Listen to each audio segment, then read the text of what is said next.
다 함께 옆 사람과 한번 인사해 보겠습니다. 청룡국에서는 그동안 잘 안 했던 우리 인사지만 분위기 한번 바꿔보려고 합니다. 우리 앞뒤 옆 사람과 함께 인사하겠습니다. 말씀의 은혜 받으면 다 살아납니다. 네, 네, 다음 주에는 더 크게 해주시길 바랍니다. 우리 말씀의 은혜를 받으면 다 살아나기 때문에 여러분이 지금 어떤 마음의 상태, 혹은 어떤 정신의 상태로 있더라도 지금 말씀 받고 그 말씀이 각인되면 살아납니다. 개중에 나는 괜찮은데요. 나는 살아날 필요가 없는데라고 생각할 수 있지만 사실은 내가 약해져 있다는 거, 나도 모르게 내 영이 죽어져 있다는 거는 나 스스로는 모르고 살아가기 때문에 그래서 내가 살아나야만 약해져 있었구나라는 것도 알게 되거든요. 그래서 우리는 오늘 지금 2시 45분 401호 이 시간과 공간에 제약을 받는 피조물입니다. 하지만 하나님은 인간의 인생을 한 발짝 뒤에서 멀리 떨어져서 인생 전체를 이렇게 조망하시면서 바라보시고 전 인류를 내다보시면서 역사하시기 때문에 그래서 내 생각과 감정 믿지 말고 이 시간 내 고민 믿지 말고 하나님 말씀을 따라가는 시간 되길 바랍니다. 그래서 이 시간 말씀을 지식으로 받지 말고 믿음으로 또 머리가 아닌 마음으로 받는 그런 시간 되길 바랍니다. 이걸 기억하시면서 진짜를 아세요라는 제목으로 이 시간 말씀을 선포하겠습니다. 우리나라는 대학을 가기 위해서는 수능이라는 관문을 거쳐야 하는데 이 수능은 1년에 한 번 정도 한 번밖에 기회를 주지 않습니다. 물론 지금은 수시의 비중이 늘어났다고 해서 대학을 여러 방법으로 갈 수 있다지만 저 때만 해도 나 때만 해도 이 대학을 대부분 정시로만 그때는 갔었어요. 그러면 내가 그동안 공부했던 초등학교 6학년, 중고등 6년의 과정, 총 12년의 과정을 단 한 번의 수능, 11월에 목요일에 보는 그 수능 한 번으로 내가 내 대학을 결정하고 또 내 진로를 결정한다는 게 그때 당시는 수능 점수에 맞춰서 이렇게 학과를 가는 게 태반이었으니까 사실 이게 말이 안 되는 시스템이거든요. 그래서 미국 같은 경우는 대학을 갈 수 있도록 그때는 미국은 대학은 SAT라는 시험을 보는데 1년에 2번 치를 수 있도록 기회를 줍니다. 그래서 단 한 번의 시험으로는 대학을 결정하는데 너무 그거는 맞지 않다. 그래서 한국 지금 제도가 굉장히 불편한 제도라고 볼 수 있는데 그래서 작년에 수능을 볼 때 감독관이 마치는 종을 5분 빨리 쳐버려가지고 학부모님들 또 수험생들이 난리가 나지 않았습니까? 단 한 번의 수능이니까 그렇게 이런 현상도 발생하는 것 같습니다.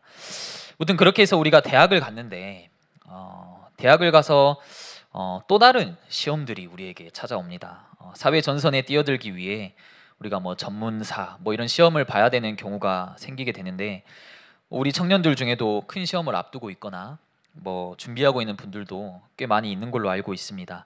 근데 이게 그냥 한번 보고 끝나는 게 아니라 그 다음 클래스 A를 보면 B를 봐야 되고 1차를 붙으면 2차가 남고 또 3차까지 결과를 기다리는데 당연히 불안한 마음이 찾아올 수밖에 없겠죠. 저도 시험 앞둔 청년들을 볼 때 일부러 불안하지 말라고 넌 잘 볼 거야. 너는 합격했어. 근데 놀리지 마세요라고 하는데 일부러 그렇게 말하기도 합니다. 불안하지 말라고. 근데 단순히 우리가 시험을 앞둔 불안이 아니라 사람들이 어떤 인생과 삶에 대한 불안이 가득하다는 겁니다. 당장 내일 하루에 대한 불안을 갖고 살아가고 이제는 이 불안이 두려움으로 연결돼서 잠시도 내가 어떻게 뭘 하지 않으면 안 될 정도로 내 안에 불안과 두려움이 가득해진 그런데 이런 생각들이나 마음을 집어넣는 존재가 있단 말이에요. 없다면 할 수 없는데 없다면 할 말이 없지만 분명히 존재한단 말이에요. 이 존재가 우리를 끊임없이 작업을 거는 겁니다. 넌 아무것도 아니야. 넌 인생 이미 실패했어. 납작만두처럼 우리를 계속 누르고 또 누르니까 왜 난 이것밖에 안 되지? 이런 생각이 들 수도 있습니다. 그래서 결국엔 우리 인생이 조급함이 찾아옵니다. 조급하다는 것은 마음에 여유가 없고 불안하다는 거거든요. 지금 많은 청년들이 마음에 여유가 없다고 말하는 시대. 그래서 이 여유를 찾으려고 템플스테이, 명상, 이런 거에 직장인들에게 데이트를 쳐서 퇴근하고 명상하러 가고 출근하기 전에 명상하고 출근하러 가고 왜 마음이 너무 불안하니까 마음이 너무 조급하니까 어떻게든 조금이라도 평안을 찾아보려고 저도 대학을 졸업하고 계속 전도사 생활을 했었고 직장 생활은 아주 잠시였고 그래서 교육자로서 자산을 많이 모을 수가 없었어요. 그래서 교회에서 사례 주시는 걸로 이렇게 부족함이 없지만 얼마 전에 제 동나이 때 뭐 모아놓은 자산 액수가 8,900만 원이라든가, 그래서 제가 그 게시물을 보면서 도대체 이 8,900만 원은 어디서 튀어나온 것이며 난 이 금액을 한 번도 본 적도 없고, 그래서 갑자기 드는 생각이 내 인생 내가 10년 동안 뭐 했지? 막 이런 생각이 드는 거예요. 내 인생 이게 맞나? 아주 잠깐 이런 생각이 들었지만 바로 정신을 차리고 댓글을 봤더니 댓글에 쭉 저 금액은 뭐 금수저들이 평균치로 올려놓은 거고 내 통장은 400원 있다, 막 대출 아닌 게 어디냐 이 말 들으면서 댓글에 위안받긴 처음인데 나 같은 사람이 굉장히 많구나 이런 댓글을 보면서 우리가 어떤 세상의 가치관으로 또 세상이 바라보는 모습으로 보면 자꾸 내 존재가 미흡해 보여요. 내 존재가 부족해 보이고 조급해진다니까요. 자꾸 나를 육신의 눈으로만 계속 쳐다보게 만들고, 이걸 기가 막히게 아는 사단이 가만 놔두지 않고 말씀을 계속 놓치게 하는 거예요. 말씀을 못 따라가게 하는 거예요. 우리 사업하는 사람들 중에 종종 일요일에 예배가 안 되는 분들이 있어요. 뭐 우리 청년들은 안 그렇지만 내가 저 주일에 가게를 비우면 가게가 뭔가 안 될 것 같거든요. 내가 주일에 가게를 문 닫으면 손해가 많아 보이거든요. 우리 또 대학생들도 똑같아요. 남들이 다 하는 공부인데, 남들이 다 주말에 하는 공부인데 내가 주말에 나와 시험 기간에 예배드리면 밀릴 것 같거든요. 그런 생각이 들 수밖에 없습니다. 이런 분주함과 마음의 조급함 속에 우리 마음 속에, 내 마음에 예수님이 들어갈 공간이 단 하나도 없어요. 마음속에 예수님이 계실 곳이 없습니다. 아니, 저 화장실 같은 누추한 곳이라도, 우리 신발장 같이 1평도 안 되는 작은 공간이라도 내 마음에 예수님이 들어갈 공간이 없어요. 삶이 너무 촉박하다고 말하면서 전사님, 사역자분들 너무 분주한데요, 이번 한 주는 너무 바쁘게 살았는데요, 우리가 하나님을 담고 예수님을 담을 공간이 없습니다. 사실 저도 굉장히 평범한 사람입니다. 지금 교육자로 살고 있지만 교육자보다 평신도로 산 기간이 훨씬 길었고, 저도 여기 대학부, 청년부 이렇게 같이 섬기면서 출신으로 자라왔고, 여기 저랑 같이 이제 청년 생활한 동생, 또 동기, 또 선배, 이렇게 많은 분들이 지금 같이 있는 것 같아요. 그냥 아주 평범한 사람으로 저도 반팔 반바지에 슬리퍼 좋아하고 크록스 좋아하고 집에서도 되게 평범합니다. 저라고 뭐 늘 집에서 성경 읽고 뭐 기도첩 삼색펜으로 줄 긋고 늘 무릎 꿇고 기도하고 기도로 막 무릎으로 기어다니고 그렇게 하진 않고 평범한 삶을 사는데, 저도 유튜브 보는 거 굉장히 좋아하고 축구 보는 거 좋아하고, 제가 별명이 뽀로로라고 이렇게 어린이들 사이에서 불리는데 노는 게 제일 좋습니다. 매일 놀고 싶고 SNS도 굉장히 좋아하고, 저 때는 버디버디, 뭐 싸이월드가 굉장히 유행이었어요. 그래서 버디버디는 닉네임이 핵심인데 누가 더 특이한 닉네임으로 이 아이디를 만드느냐, 그래서 자존심의 어떤 싸움이었어요. 제 아이디는 박성준준준 TM 뭐 이렇게 들어갔는데 어떻게든 중복되지 않고 나만의 닉네임을 이렇게 만들까, 그래서 이름 옆에 막 골뱅이도 넣고 그 목욕탕 온천 이모티콘 넣고, 우리 대학생들 죄송합니다, 이런 거 모르겠죠? 뭔 이야기인지 모를 텐데 그런 거 있습니다. 그래서 나름 SNS 초창기 멤버로서의 자부심이 있는데, 초등부 사역하려고 뭐 무슨 춤이 유행하는지 뭐 릴스 이런 거 쇼츠도 다 보려고 하고, 요즘 뭐 홍 박사님을 아세요? 이게 굉장히 유행이더만요.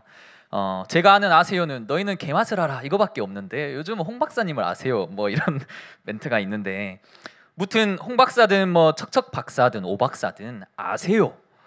라고 하는 것처럼 사람들이 요즘은 다 아는지 물어봅니다. 너 그것도 몰라? 요즘 유행하는 게 이거잖아. 그래서 자꾸 아재라고 하고, 모르면 아재가 되고, 뭐 요즘 어린 친구들도 다 SNS를 하니까 계속 뭐 초등부 예배 때도 전도사님 이거 아세요? 이게 유행인데 이거 보셨어요? 제가 뭐 세븐틴 저 최승철이 뭐 했는지 제가 어떻게 알겠어요? 뭐 이거 아세요? 이게 대세예요. 근데 우리가 다른 걸 몰라도, 우리가 홍 박사를 몰라도 뭐 최신곡이 뭔지 뉴진스가 1등을 하든지 말든지 요즘 유행하는 춤이 뭔지는 몰라도 우리가 진짜 예수가 누구인지는 알아야 되잖아요. 예수가 누구인지. 여러분은 예수님을 압니까? 예수님을 진짜로 아십니까? 에베소서 4장 13절에는 우리가 하나님의 아들을 믿는 것과 아는 일에 하나가 돼요. 우리가 먼저 알아야 믿을 수도 있다는 거예요. 이게 무슨 말이냐면 믿는 것과 아는 것은 구분된 게 아니라 하나라는 거예요. 예수님을 알지 못하는데 어떻게 믿겠습니까? 맞잖아요. 세상 친구들도 그 친구를 모르는데 우리가 어떻게 그 친구를 믿고 사귀며 뭐 돈도 빌려줄 수 있겠습니까? 그 친구를 모르는데. 알아야 믿을 수 있습니다. 우리가 현장 가서 사람들에게, 현장에서 청년들에게 예수님 아냐? 라고 물어보면 어떻게 될까요? 다 안다라고 합니다. 물론 실제로 예수님 모르는 사람이 없어요. 십자가 모르는 사람이 없고 길 걷다마다 마주치는 게 교회 십자가 표시니까 예수님을 모르는 사람이 없어요. 기원전 기원후를 나누는 기준이 예수님이니까. 근데 교회를 다녀도 예수님을 다 아는데, 교회를 안 다녀도 예수님은 다 아는데 대답이 다르겠죠. 그 예수님이 누구신데요 하면 위인 아니에요? 그 역사책에 나오는 사람? 그 영화에서 봤던 사람? 기독교인이 믿는 사람 아니에요? 이렇겠죠. 근데 이건 진짜 믿는 건, 진짜 아는 건 아닙니다. 근데 문제는 우리가 학교 시험 공부할 때도 정말 중요한데 내가 안다고 착각하고 저건 아는 거야. 그래서 안다고 여기는 그 페이지는, 그 장은, 그 줄은 더 이상 보지 않고 넘어가는. 그래서 나중에서야 그 단어, 그 문장, 내가 안다고 공부를 소홀히 했는데 그 페이지 그냥 훅 지나갔던, 나중에서야 더 자세히 볼 걸. 안다고 생각하는 순간 우리는 더 이상 알고 싶어 하지 않습니다. 그게 인간의 본성인데, 그래서 청년 여러분들 오늘 예수를 아십니까? 질문합니다. 우리가 예수를 안다고 생각하면 궁금하지 않게 되는데 과연 우리는 진짜 정말로 100% 예수를 다 아는가? 예수님을 십자가에 못 박도록 주도한 자들이 하나님의 백성이라 일컬었던 유대인이었습니다. 유대인들은 구원이 율법의 행위로 의롭게 되는 줄 알았어요. 그래서 남들보다 경건하고 남들보다 구약 율법 늘 지켜가면서 깨끗하게 살았어요. 근데 전혀 율법스럽지 않은 저 갈릴리 호수에 물고기를 잡고 있는 어부들이, 신학도 모르고 학식도 갖춰지지 않고 경건하지도 않고 예수님의 기적 표적 막 따라다니면서 예수님 능력 주세요라고 말하는 저 어부 출신의 베드로와 같은 어부들이 예수님과 같이 다니니까 얼마나 안 입고 왔겠어요. 율법으로는 의롭게 되는 줄 알고 거기에 구원이 있는 줄 알고 그렇게 살아왔는데, 그렇게 믿고 살아왔는데 저 예수님이 갑자기 자기가 구원자라고 하는데 나는 율법 지켜서 구원받는다 생각했는데 구원이 자기에게 있다고 하니 얼마나 유대인들이 보기에는 기가 막히고 코가 막히는 예수님이겠습니까? 그럼에도 율법으로는 구원을 받을 수 없기 때문에, 그래서 예수님이 그리스도로 오셨어요. 그리스도로. 그분을 믿으면 의로워집니다.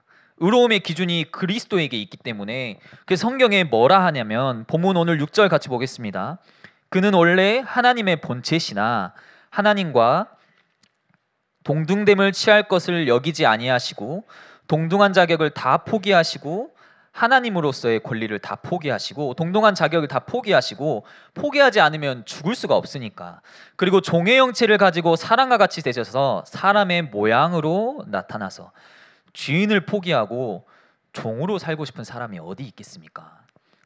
드라마 연인에도 보니까 양반집 자제가 왕의 명령을 어기고 집도 뺏기고 여명을 어겼으니까 직책도 뺏기고 재산도 다 뺏기고 감옥에 이렇게 종처럼 감옥에 앉아 있던데 얼마나 비참합니까? 근데 그렇게 한 이유가, 종의 모습을 한 이유가 자기를 낮추고 죽기까지 복종하셨으니 곧 십자가에 죽으시기 위해서 이렇게 오셨다는 거예요. 모든 사람은 어떻게든 오래 살려고 발버둥 치는데, 더 살아보려고 모든 사람은 어떻게든 더 건강하게 오래 살려보려고 약을 챙겨 먹고 난리인데, 영양제 챙겨 먹고 탄단지 조화롭게 먹고 헬스하고 운동하고 매년 건강검진 받으면서 어떻게든 오래 살아보려고 다 방향을 맞추고 있는데, 예수님은 죽으려고 오셨어요.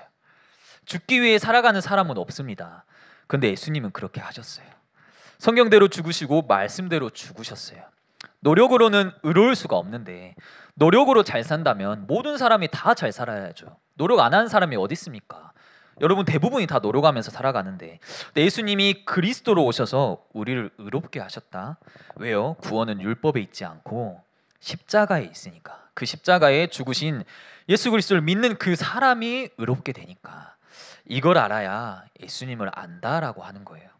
근데 현장은 어떻죠? 전혀 몰라요. 예수님 의롭다는 거 관심 없습니다. 죄 문제에 관심 없습니다. 죄가 뭔지도 몰라요. 하나님의 형상, 원래 형상이 뭔지 모릅니다. 성경이 어떻게 기록되는지 모르면서 사람들 다 안다. 나도 예수 안다. 현장에서 만나보면 저 예전에 교회 다녔는데요. 지금 저도 다 알아요. 저도 크리스천이었어요, 한때는. 근데 진짜 것을 모르는 거예요. 복음 편지 1과에도 나오잖아요. 왜 인간은 행복이 없는가? 이게 제일 근본의 건데 사람들은 모르면서 안다고 말해버리면, 그래서 안다라고 생각하면 왜 인간에게 행복이 없겠뇨? 돈이 없기 때문에 행복이 없죠. 가정이 깨지고 경제가 어려우니까 행복하지 않죠. 지금 나라가 이 모양이니까 행복이 없죠. 이건 진짜 아는 게 아닌데, 여기 있는 청년 중에도 예수님을 안 믿고 또 모르는 청년들이 있을 수도 있어요. 물론 다 믿고 오셨겠지만 그 말은 교회당 이 건물에 왔다고 예수님을 다 안다라는 게 아니라는 거죠. 우리가 진짜 해야 될 거는 예수님이 누구신지 알면 됩니다. 예수님이 누구신지 내가 예수님을 잘 알면 됩니다. 원래 오늘 제목을 예수님이 누구십니까? 라고 하려고 했는데, 예수님이 당신에게 누구십니까? 진짜 하나님이 보실 때 너 진짜 예수 아는구나. 주변 청년들이 또 불신자들이 볼 때도 너는 진짜 예수를 아는 것 같아. 이건 어디 있어요?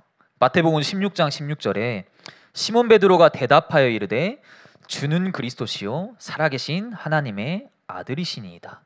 예수님을 그리스도로 아는 게 진짜 아는 거예요. 다른 데 있는 게 아닙니다.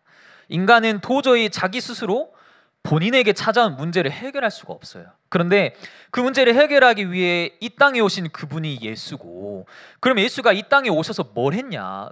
왔다가 그냥 가셨냐? 아니다. 그리스도의 일을 하셨다. 이걸 아는 사람이 진짜 아는 사람이에요. 지난주 말씀처럼 하나님이 지으시고 보시기에 심히 좋아하셨는데, 모든 인간은 단 한 명도 빠짐없이 80억 인구라고 치면 80억 인구 중 모든 사람 한 명도 빠짐없이 하나님과 관계가 완전히 다 깨졌어요. 그래서 보시기에 심히 좋아하셨다는 그 목적과 방향이 다 사라졌는데, 그래서 인간은 자기 뜻대로 자기 원하는 대로 살아갈 수밖에 없는 운명인 거예요. 그래서 여러분 강아지를 키울 때 아무리 산책을 좋아하는 강아지라도 산책하는데 자꾸 이렇게 땡기면 강아지가 안 좋아해요. 끌려가는 걸 싫어하기 때문에 내가 나 중심으로 앞을 향해 달려가고 있는데 실상은 사단에게 끌려가고 있다면 그건 행복하지 않는 거예요. 즐겁지가 않은 인생인 거예요. 여기서 빠져나올 수 있는 유일한 길이 그리스도의 길인데 이걸 진짜 아는 게 예수님을 바르게 아는 거예요. 예수님은 다 안다고 예수님을 다 알아 이렇게 합니다. 사람들 지나가다 훅 물어보면 예수님에 대해서 안다니까요. 들어보긴 했으니까. 그런데 그리스도는 몰라요. 그리스도는 못 들어봤습니다. 사단이란 존재는 반드시 있습니다. 귀신이 눈에 안 보여서 난 안 믿어 라고 말하는 사람도 있어요. 근데 귀신 자체는 원래 눈에 안 보여요. 원래 눈에 안 보이는 존재인데 귀신을 본 적 없어 하고 본 적 없어서 안 믿는 게 아니라, 그럼 산소 없다고 산소를 안 믿을 겁니까? 개중에 말합니다. 하나님이 어디 계시는데, 예수님 어디 계시는데 데리고 와봐라. 내가 직접 데리고 오면 내가 무릎 꿇고 믿을게. 근데 본 적 없다고 안 믿을 겁니까? 그럼 우리 코로나 다 걸렸는데, 코로나 눈에 안 보이는데 코로나 없다고 말할 겁니까? 사단은 사람들이 모르는데 알도록 속입니다. 이게 사단의 가장 잘하는 공격 포인트예요. 고린도후서에도요, 세상 신이 믿지 아니하는 자들의 마음을 혼미하게 한다 했어요. 그래서 그리스도의 광채를 확 가려버리는 거예요. 사단은 지금도 구원받지 못하도록 한 영혼을 미혹하고 유혹하고 있어요. 언제부터요? 창세기 3장에서부터 지금까지, 앞으로도 영원히 쭉. 그런데 이 사단은 오직 예수가 그리스도일 때만 두려워하는 거예요. 그때만 두려워 떠는 거예요. 그리스도 이름을 외칠 때만 벌벌 떱니다. 사단은 저를 무서워하지 않아요. 박성준이라는 사람 무서워하지 않습니다. 사단은 죽지도 않아요. 이 자식은 죽지도 않고 계속 살아있어요. 영적인 존재이기 때문에. 근데 내 안에 계신 예수님 때문에 나를 두려워하는 거예요. 그래서 우리가 예수 이름으로 권세를 사용하는 순간 흑암이 죽는 게 아니라, 흑암은 죽지 않기 때문에 흑암이 결박되는 역사가 일어납니다. 우리부터 진짜 제대로 예수가 누구인지 알아야 합니다. 그래서 예수님을 제대로 알고 내 마음에 예수님의 마음을 담는 거예요. 내 마음으로 담아버리는 거예요. 여러분 어디 여행 가거나 뭐 해외여행 갈 때 풍경 사진 찍잖아요. 요즘은 뭐 자기 얼굴 나온 것만 사진을 보관하고 풍경 사진 다 삭제한대요. 용량을 차지한다고. 이번에 단기 선교를 나가니까, 예를 들어 저 필리핀에 가서 진짜 엄청난 풍경을 보고 우와 하면서 사진을 뭐 백날 천날 찍어봐야 나중에 광주 와서 시간이 지나면 다 까먹는데 그 사진이 어디 있었지. 근데 진짜 멋진 풍경을 보고 눈으로 직접 보고 마음으로 담아버리면 그 풍경이 평생 잊혀지지가 않아요.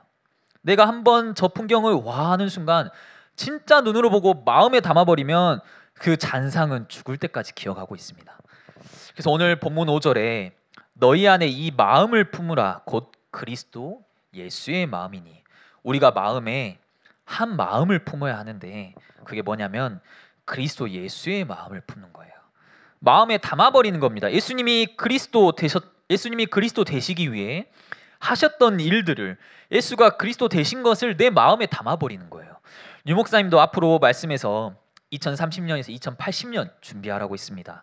80년이 언제 올지 모르겠지만 청년들이 실제 활동할 준비를 하라고 있어요. 그러면서 방법은 그리스도밖에 없다라고 하셨어요. 2030년이 되고 80년이 되면 뭐 저희는 늙겠죠. 뭐 백발이 되겠죠. 가정도 이루고 자녀도 태어나겠죠. 뭐 시대는 또 첨단 기술로 변화가 되겠죠. 이 교회는 또 어떤 모습으로 변화가 될지 모르겠죠. 그러나 변함없는 단 한 가지는 예수가 그리스도라는 사실이에요. 그리스도는 어제나 오늘이나 영원히 동일하다라고 성경에 나와 있어요. 학교에서 배우는 학업, 뭐 이론과 철학은, 뭐 법전은, 헌법책은 전부 서론인 거예요. 결론이 아닌 거예요. 근데 그걸 인생에 우리가 결론으로 가져가면 결국 인간만 높아진다니까요. 왜냐? 모든 인간 그 학문들, 이론들, 철학들, 모든 책들은 하나님 모르는 인간들이 지은 거지 않겠습니까? 그래서 인간만 높아질 수밖에 없어요. 그걸 결론으로 가져가면. 우리 지금 자강 헌신 예배 하는데 지금 본당에서 우리 또 많은 청년들 내려가 있어요. 국장님도 내려가 계시는데 물론 학업을 잘해서 주는 것도 맞아요. 그리고 교회에서 헌신한다고 추천해서 주는 것도 맞아요. 하지만 그게 참 목적이 아니라고. 너희들은 어릴 때 그게 참 목적이 아니야. 세상이 주는 장학금과 다르다고. 복음만 전달하셨던 이 원로 목사님의 사역의 방향을 맞춰서 한 손에 복음 들고 한 손에 전문성 들고 세상에 나가서 그리스도를 전달하며 살라고. 그래서 우리가 파송을 하잖아요. 우리가 진짜 예수님이 누구신지 바르게 알고 그 예수님의 마음을 품을 때 내 마음에 한 공간을 내어드릴 때 일어나는 일이 있어요. 오늘 본문 11절에 모든 입으로 예수 그리스도를 주라 시인하여 하나님 아버지께 영광을 돌리게 하셨느니라. 나를 통해 예수가 그리스도 되심이 선포되고 전달될 것입니다. 나를 통해 하나님이 영광 받으실 거예요. 가짜로 아는 게 아니라 그냥 예수님을 알 수 있어요. 근데 내가 진짜 그냥 예수님이 아니라 진짜 예수님이 하셨던 일들을 알고 제대로 아는 자 통해 하나님은 영광을 받으신대요. 그를 통해 사람들이 예수를 시인하고 믿게 될 거다.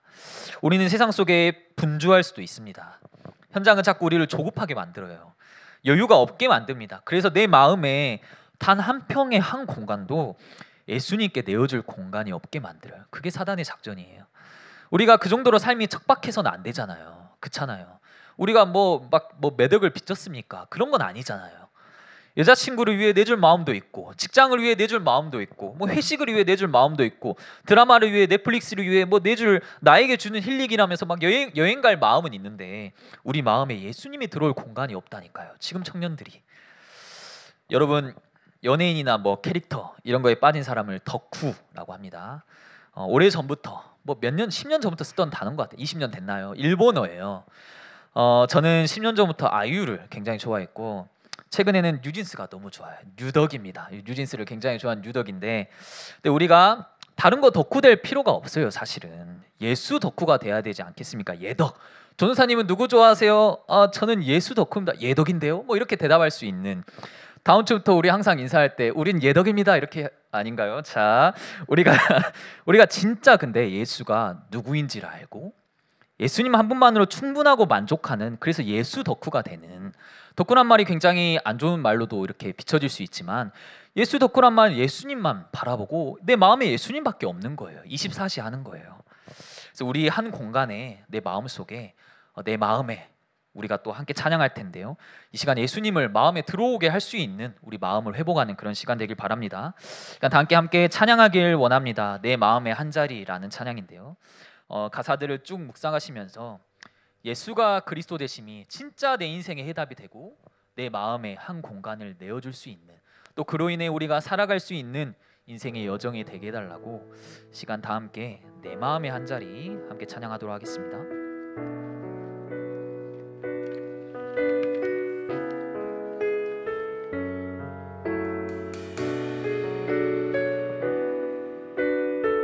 우리들을 위하여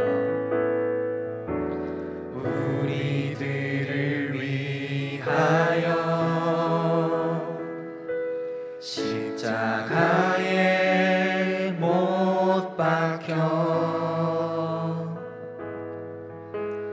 모든 죄를 용서하사 의인 삼아 주신 주, 어떤 일이 있어도 어떤 일이 있어도 나를 버리지 않고 나를 버리지 않고 죽기까지 사랑하신 죽기까지 사랑하신 나의 귀한 예수, 내 마음의 한 자리, 내 마음의 한 자리, 가장 귀한 그 자리, 주 오셔서 앉으소서. 주님만 나의 복, 내 마음의 한 자리, 내 마음의 한 자리, 가장 귀한 그 자리, 주 오셔서 다스리소서.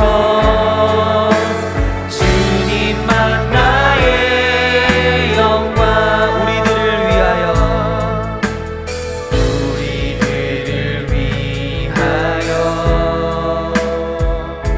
십자가에 못 박혀 모든 죄를 용서하사 모든 죄를 용서하사 의인 삼아 주신 주, 어떤 일이 있어도 어떤 일이 있어도 나를 버리지 않고 죽기까지 사랑하신 나의 귀한 예수님, 죽기까지 사랑하신 나의 귀한 예수님, 내 마음의 한 자리, 가장 귀한 그 자리, 주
나의